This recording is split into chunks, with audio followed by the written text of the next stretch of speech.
ذلك جعلناكم أمة وسطا لتكونوا شهداء على الناس. Ceramah dengan tema yaitu tragedi Firaun ditenggelamkan di Laut Merah. Jamaah rahimakumullah, mengapa Firaun ditenggelamkan di Laut Merah? Mengapa yang lain tidak? Maka kita akan kaji sebentar. Dan siapa Fir'aun yang dimaksud? Karena Fir'aun itu banyak. Fir'aun itu adalah gelar raja-raja Mesir umum. Fir'aun yang dimaksud menurut sejarah dan menurut yaitu para ahli adalah yang bernama Ramses II.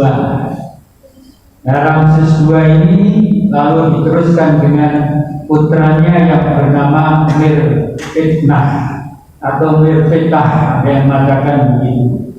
Jamaah rahimakumullah, dan ini juga yang menurut sejarah adalah yang dahulu memelihara Nabi Musa waktu bayi, waktu kecil, waktu ditemukan di sungai Nil itu, dipelihara oleh Fir'aun yang bernama Ramses II itu, dan sampai besar.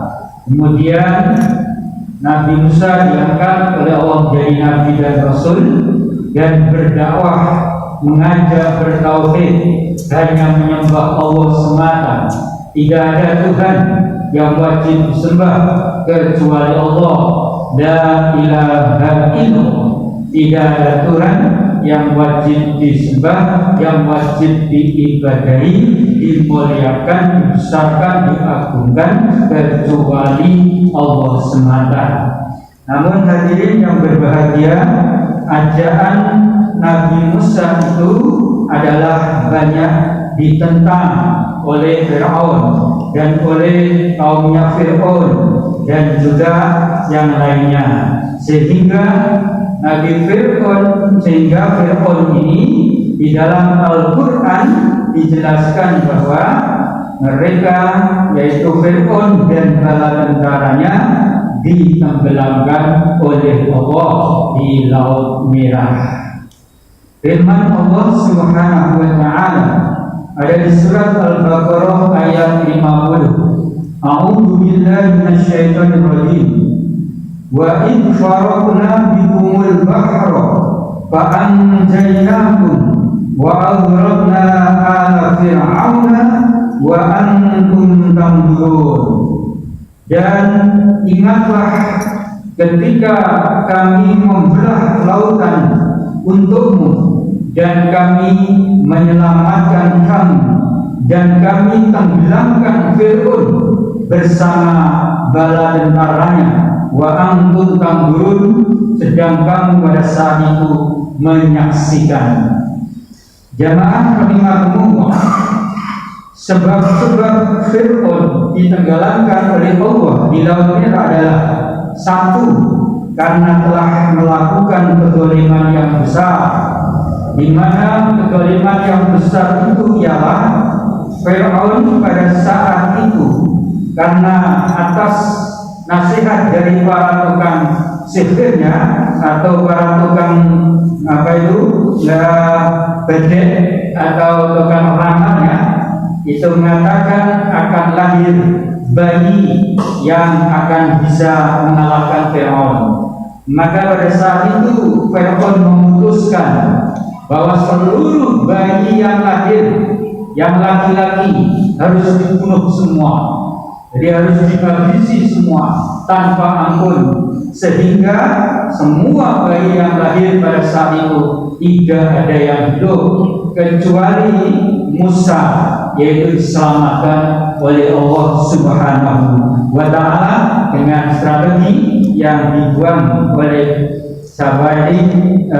orang tuanya, yaitu di Sungai Nil, dan ditemukan oleh istrinya Fir'aun dan dipelihara sampai menjadi besar. Ini dimuat di dalam surat Al-Baqarah ayat 49, di mana betul-betul Fir'aun menghabisi anak-anak laki-laki semuanya karena khawatir nanti menyainginya atau yang akan mengalahkannya. Lalu anak-anak perempuan dibiarkan oleh Fir'aun. Ini yang pertama. Yang kedua adalah karena Fir'aun mendurhakai para rasul, di mana para rasul Allah termasuk Nabi Musa alaihissalam ini selalu ditentang dan dilawan oleh Fir'aun, dimusuhi dan sebagainya. Sebagaimana firman Allah ada di surat Al-Muzammil ayat yaitu 15-16. A'udzu billahi minasyaitonir rajim. Inna arsalna ilaikum rasulan syahidan 'alaikum kama arsalna ila fir'aun rasulan fa asaw fir'aun rasulan fa akhadnahu akhdan wabila. Sesungguhnya kami telah mengutus kepadamu Rasul sebagai saksi atas kamu, sebagaimana kami telah mengutus Rasul kepada Fir'aun sebagai utusan. Kemudian Fir'aun dan bala tentaranya itu melanggar, mendurhakai, menolak dan memusuhi, maka fa'akhadnahu akhdan wabila.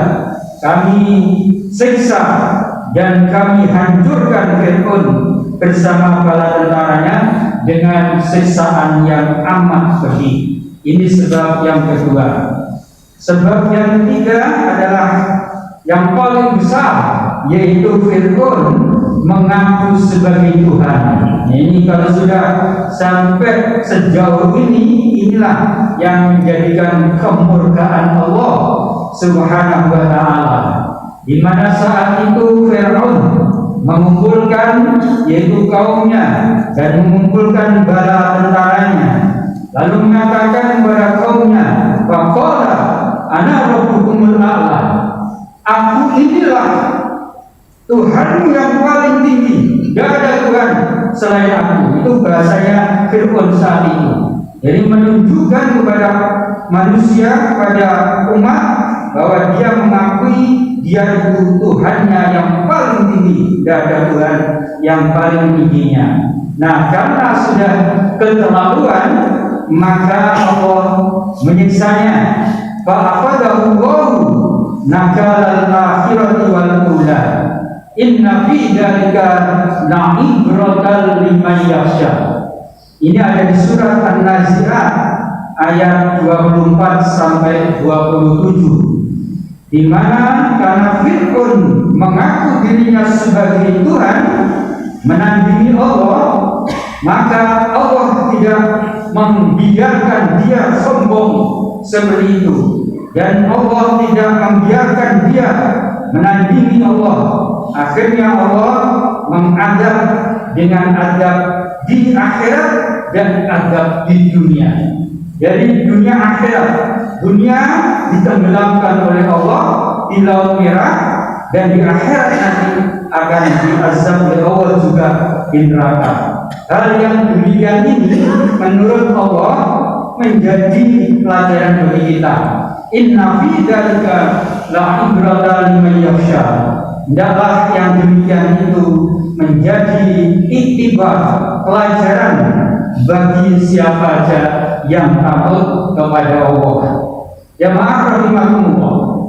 Kalau para raja, para presiden di dunia sekarang ini kezaliman sudah mendurhakai Rasul banyak, tapi tinggal satu yang mengaku sebagai Tuhan. Coba kalau presiden-presiden yang hebat itu, seperti presiden negara-negara atau negara kuasa itu kalau mereka mungkin mengaku sebagai Tuhan, mungkin juga akan ditenggelamkan oleh Allah dengan bentuk yang lain, atau dengan siksa yang lain, dengan cara yang lain, walaupun tidak harus tenggelam di lautan. Cuma masih ada satu yang belum mereka lakukan. Kezaliman sudah, mendurhakai Rasul sudah, tinggal satu ini. Nah, kalau berani, nah pasti akan ditenggelamkan oleh Allah, sebagaimana Fir'aun ditenggelamkan di Laut Merah. Lalu apa siksanya Fir'aun bersama bala tentaranya itu? akan disiksa oleh Allah, yaitu 3 macam. Jadi yang pertama adalah tadi sudah kita sebut ditenggelamkan. Ini ada di surah Nuh ayat 25. Jadi Fir'aun dan bala tentaranya ini ditenggelamkan di Laut Merah dengan firman-Nya Allah, A'udzubillahi minasyaitonir rajim. Mimma khati'atihim ughriqu fa'udkhilu nara. Disebabkan mimma khati'atihim, disebabkan kesalahan-kesalahan mereka, yang dimaksud Fir'aun dan bala tentaranya, maka mereka ditenggelamkan semuanya, dan dimasukkan ke dalam neraka. Jadi jamaah rahimakumullah, termasuk kezaliman yang luar biasa di mana Nabi Musa dan umatnya pada saat itu karena dimusuhi oleh Fir'aun dan bala tentaranya mau pindah, mau lari, tetapi oleh Fir'aun dikejar terus. Jangan sampai hidup itu, kan dibunuh semua. Ya, ini sehingga pada saat Nabi Musa dan umatnya, pada saat Nabi Musa dan umatnya itu terjebak di pantai Laut Merah, maka beliau bingung, mereka bingung. Tetapi Nabi Musa dengan tenang minta pertolongan ke Allah. Lalu Allah mengirim wahyu supaya menggunakan mukjizat tongkatnya itu supaya dilempar ke tengah lautan. Begitu Nabi Musa melempar tongkatnya ke tengah lautan, laut terbelah menjadi 2, dan seolah-olah ada jalan yang lempeng di tengah lautan.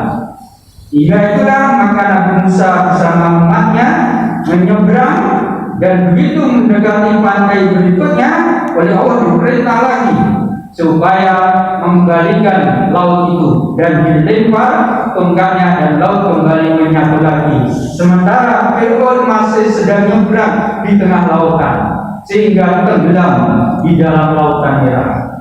Dan menurut konon bahwa siksa Fir'aun tenggelam di Laut Merah itu adalah nanti sampai hari kiamat. Jadi kondisinya seperti orang tenggelam, terus megah-megah sampai hari kiamat. Dan hari kiamat nanti akan diazab lagi oleh Allah di neraka. Itu menurut sebuah riwayat di kitab-kitab. Kemudian yang kedua, ialah disiksa dikubur hingga kiamat.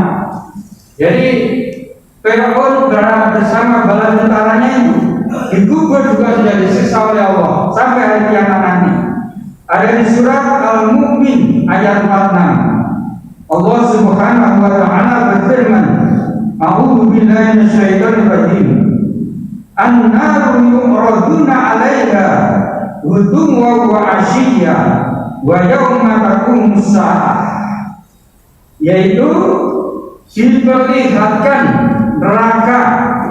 An-naru yu'raduna, neraka diperlihatkan kepada mereka, yaitu Fir'aun dan bala tentaranya, alaiha atasnya, ghuduwwan wa 'ashiyya, yaitu siang malam terus nampak neraka. Jadi seolah diazab di dalam neraka. Wa yauma taqumus saah, pada yang ketiga yaitu adkhilul fir'auna asyaddal adab, yaitu akan dimasukkan ke dalam neraka dengan azab yang pedih. Jadi 3 siksa Fir'aun, 1 ditenggelamkan megah-megah terus sampai kiamat, 2 disiksa dikubur juga sampai kiamat, dan nanti terakhir yaitu di neraka akan diazab oleh Allah. Inilah jamaah rahimakumullah ya, sebab-sebab Fir'aun ditenggelamkan oleh Allah di dalam lautan, menjadi pelajaran bagi kita semua untuk generasi berikutnya. Nah, kenapa ini pertanyaannya? Kok Fir'aun ini jasadnya itu tidak hilang, walaupun tenggelam di Laut Merah, jasadnya walaupun rohnya sudah dihadap Allah, jasadnya tidak hilang dan tidak hancur, bukan dimakan ikan. Dan juga selamat lalu dimumikan di Mesir. Dan rata-rata memang budaya Mesir, setiap raja-raja itu kalau sudah meninggal itu adalah dimumikan atau diasik lah, kalau tulisan diasik. Dan setelah diteliti ya, semua jenazah para raja-raja terdahulu oleh badan peneliti resmi seperti peneliti di Mesir, ada peneliti dari Eropa dan ada peneliti dari AS, itu semua menunjukkan hasilnya itu semua jenazah raja-raja selain Fir'aun Ramses itu adalah semua hancur. Semua itu hancur karena pengaruh bakteri. Namun satu ini saja, Ramses ini, Fir'aun yang bernama Ramses ini tidak hancur, tidak terpengaruh bakteri. Siapa ini yang menentukan? Allah. Allah adalah menjadikan salah satu dari raja-raja yang sangat kejam dan sangat zalim serta luar biasa zalimannya itu ditenggelamkan lalu diabadikan. Untuk apa? Untuk pelajaran bagi generasi berikutnya. Ini disebut oleh Allah dalam surat Yunus ayat 92 yang artinya, maka pada hari ini kami selamatkan jasadmu agar kamu dapat menjadi pelajaran bagi orang-orang yang datang setelahmu, tetapi kebanyakan manusia lupa. Jadi ini jemaah. Nah, baliknya kita ini tidak masuk orang lupa. Kita akan memberikan pelajaran Fir'aun yang seperti itu bagian dari kita supaya tidak menjadi orang yang zalim, orang yang sombong dan apalagi mengaku Tuhan. Nauzubillahi dari demikian para mohon maaf. Semoga bermanfaat bagi kita semua dan mudah-mudahan ibadah Ramadan kita diterima oleh Allah Subhanahu wa taala. Amin. Selanjutnya kami berdoa semoga Allah panjenengan sehat walafiat, panjang umur yang bermanfaat, cukup rezeki yang berkah, dan nanti kalau dipanggil Allah husnul khatimah. Amin. Wabillahi taufiq wal hidayah wa ridha wal inayah. Wassalamualaikum warahmatullahi wabarakatuh.